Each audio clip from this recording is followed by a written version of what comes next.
Le Seigneur soit avec vous. Évangile de Jésus-Christ selon saint Marc.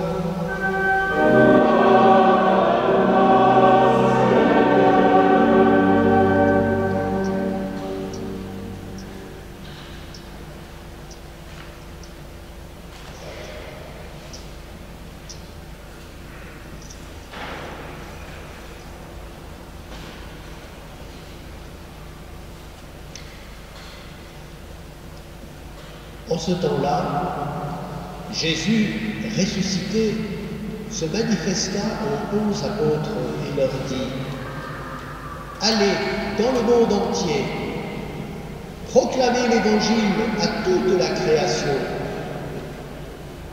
Celui qui croira et sera baptisé sera sauvé. Celui qui refusera de croire sera condamné. Voici les signes qui accompagneront ceux qui deviendront croyants. En mon nom, ils expulseront les démons. Ils parleront en langue nouvelle. Ils prendront des serpents dans leurs mains. Et s'ils boivent un poison mortel, il ne leur fera pas de mal. Ils imposeront les mains aux malades, et les malades s'en trouveront bien. Le Seigneur Jésus, après leur avoir parlé, fut élevé au ciel et s'assit à la droite de Dieu. Quant à eux, ils s'en allèrent proclamer partout l'Évangile. Le Seigneur travaillait avec eux et confirmait la parole par les signes qui l'accompagnaient. Acclamons la parole de Dieu.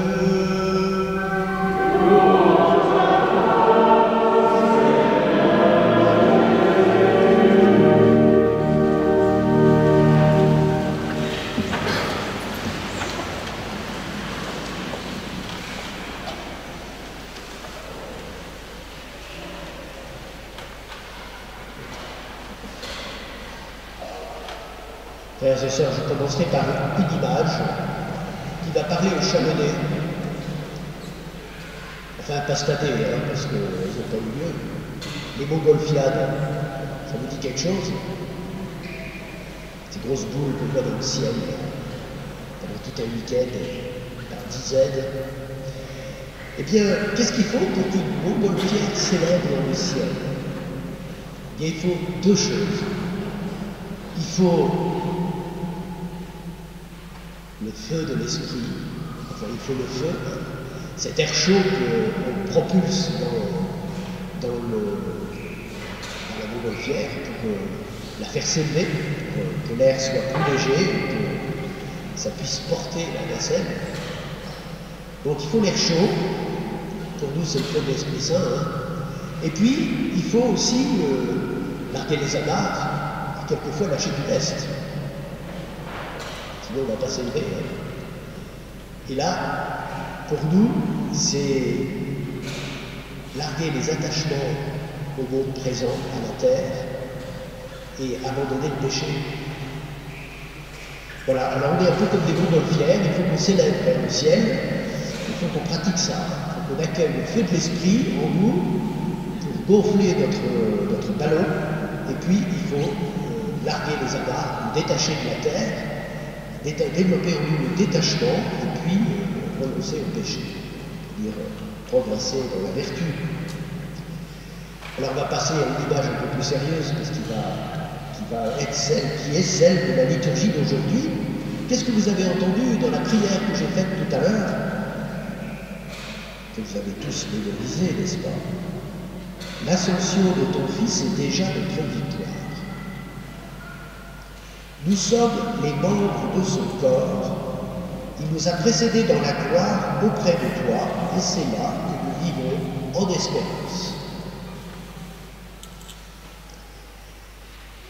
Jésus est la tête de ce corps. Nous sommes membres de son corps. Et ce qui est extraordinaire, c'est que pour devenir la tête de ce corps, il est venu vivre au milieu de nous, il s'est marié avec notre nature humaine. C'est même un mariage qui lui a coûté cher, parce qu'il a été scellé à la croix. C'est là qu'il a été scellé, le mariage de Jésus, enfin du Fils avec notre nature humaine. Parce que, en passant par la croix, il passe par la mort, et en passant par la mort, il fait entrer son humanité dans la gloire. Donc on peut dire que c'est là les noces, et ensuite il est entré dans la chambre nuptiale. Il a élevé notre humanité auprès du Père dans la gloire. Voilà ce que Christ a accompli, et il est la tête, il est déjà glorifié, en passant donc par cette croix et cette mort. Et nous qui sommes son corps, c'est comme dans les naissances, c'est la tête normalement qui passe en premier, et puis tout le corps va suivre derrière. Eh bien nous sommes son corps. D'abord, nous avons une espérance, nous vivons en espérance, c'est là que nous vivons en espérance, dans le ciel. J'espère que cette pensée du ciel, elle nous habite tous les jours, et qu'elle meuble notre prière aussi. Nous sommes faits pour le ciel, on a une demeure que le Seigneur a déjà préparée pour nous, et il va venir un jour nous chercher pour nous prendre avec lui dans son royaume. C'est notre espérance. Nous avons l'espérance de notre glorification future, pas seulement en esprit, mais aussi avec notre corps. Puisque tout à l'heure, nous allons confesser la résurrection de la chair. Croyons à la résurrection de la chair. La chair, vous avez compris, hein? On ne va pas rester dans le tombeau, on va ressusciter. Capital de bien se redire ça souvent, hein? Parce que ce n'est pas l'expérience que l'on a, hein? Résurrection de la chair. Et pour arriver à la gloire, il va falloir passer par la croix. Et oui, c'est pas réservé à Jésus. Hein? Alors on ne va pas être crucifié, cloué sur une croix comme lui, hein? Mais on va passer par la souffrance. Et puis on va passer par la mort. Il va falloir aller jusque-là, renoncer même à notre corps. Le Seigneur nous fait vivre un dépouillement total, hein, devant la mort. Or, si nous revenons à la tête, Jésus était investi de l'Esprit Saint. C'était, comme il est le Verbe divin, la parole de Dieu, le Fils. Il est tout rempli de l'Esprit Saint, tout comme le Père. Et cet Esprit Saint, il est venu remplir son humanité. Et ça va même être manifesté d'une manière visible au moment où il a été baptisé par Jean-Baptiste. On a vu l'Esprit descendre sur lui comme une colombe, pour le remplir totalement, lui donner donc la force pour sa mission, qu'il puisse remplir sa mission. Donc Jésus a été investi par l'Esprit Saint. Eh bien, il investit aussi son corps mystique, c'est-à-dire l'humanité qui est entrée en communion avec lui par la foi. Il va aussi investir cette humanité de l'Esprit Saint. C'est ce qu'il passe son temps à annoncer aux apôtres, surtout à la fin de sa vie publique, et d'une manière beaucoup plus développée dans le dernier repas. Il leur dit, vous allez recevoir un autre défenseur, l'Esprit Saint, que je vous enverrai d'auprès du Père, et lui vous conduira vers la vérité tout entière. Il vous fera vous souvenir de tout ce que je vous ai dit. Il vous révélera même l'avenir. L'Esprit Saint. Et à la Pentecôte, ils ont été investis par l'Esprit Saint.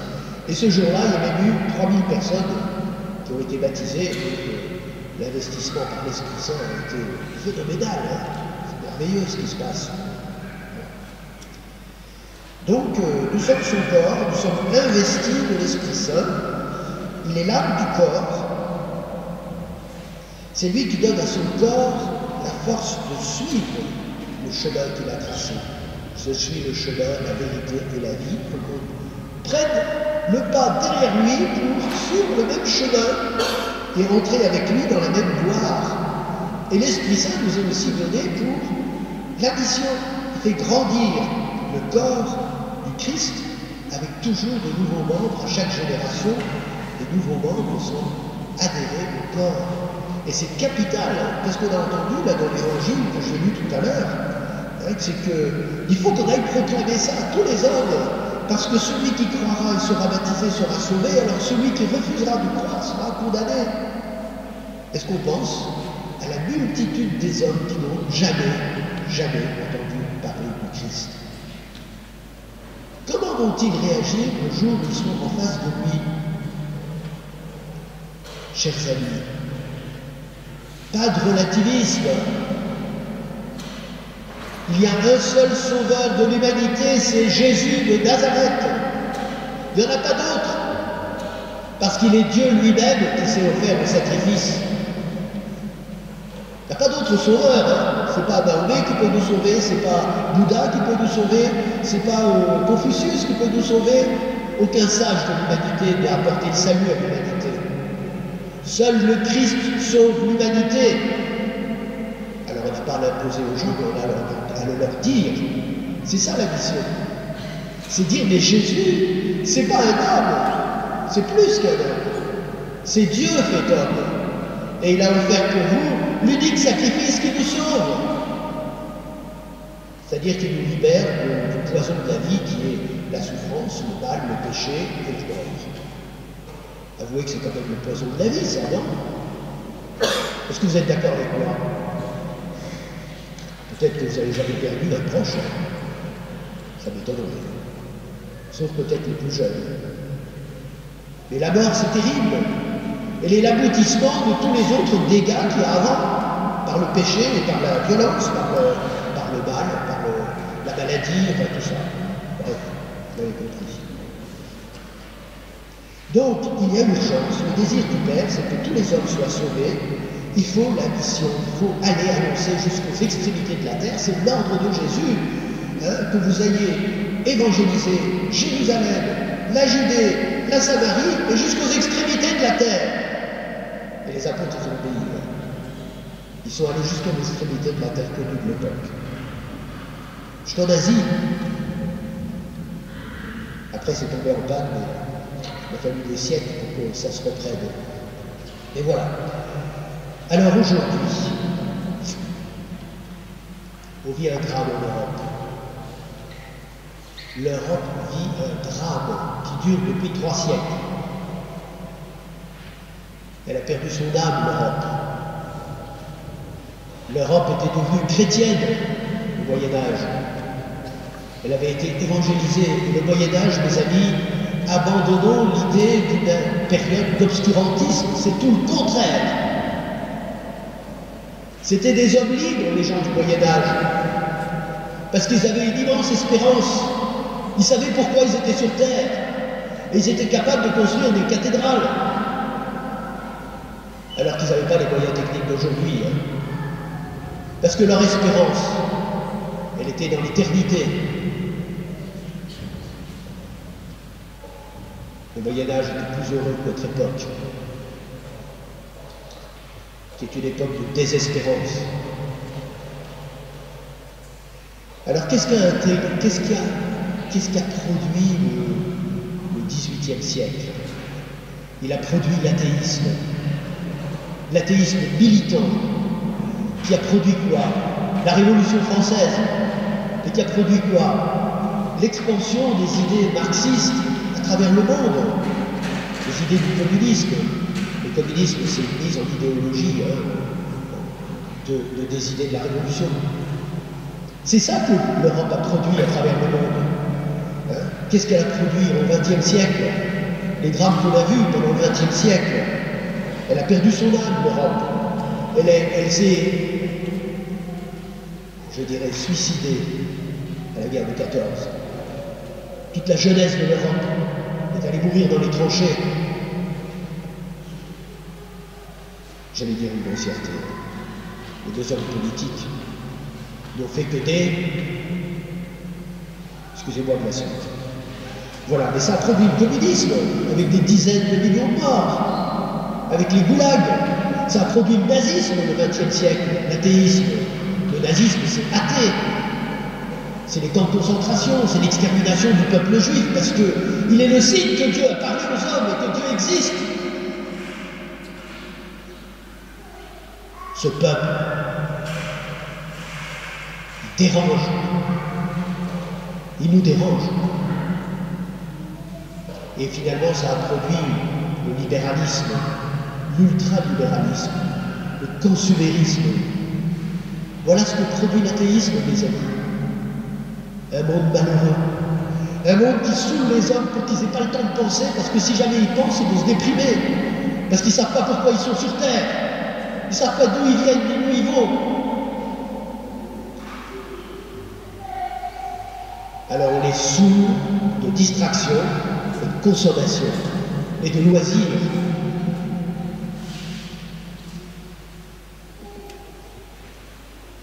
L'homme sans Dieu, c'est un homme sans racines, ni origine, ni fin. Il ne sait pas où il va. Il ne connaît pas le but de sa vie. Cet homme-là, il est orphelin. C'est une société qui n'a plus d'espérance dans son avenir. Donc qu'est-ce qu'elle fait? Elle se suicide. Elle tue ses vieux. Elle tue ses futurs bébés. Voilà ce que produit notre société. C'est peut-être choquant ce que je dis, mais c'est ce qui se passe autour de nous. Ouvrons les yeux, hein. Ouvrons les yeux.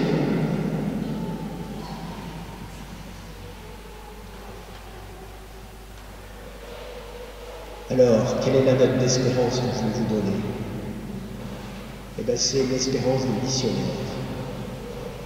Il faut que nous soyons des disciples missionnaires.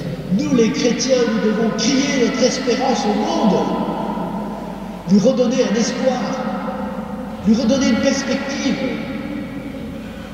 Le Seigneur travaillait avec eux et confirmait la parole par les signes qui l'accompagnaient. Vous entendez, par les signes qui l'accompagnaient. Et qu'est-ce que j'ai lu tout à l'heure? Voici les signes qui accompagneront ceux qui deviendront croyants, ceux qui recevront l'Esprit Saint. En mon nom, ils expulseront les démons, ils parleront en langue nouvelle, ils prendront des serpents dans leurs mains, et s'ils boivent un poison mortel, il ne leur fera pas de mal. Ils imposeront les mains aux malades, et les malades s'en trouveront bien. Alors, mes amis, préparez-vous, préparez-vous. Nous avons une neuvaine là devant nous, pour invoquer l'Esprit Saint, pour nous demander de venir nous investir comme il a investi les premiers disciples, afin que les signes se multiplient dans le monde, afin que les signes montrent au monde que Dieu est toujours le maître du temps et de l'histoire.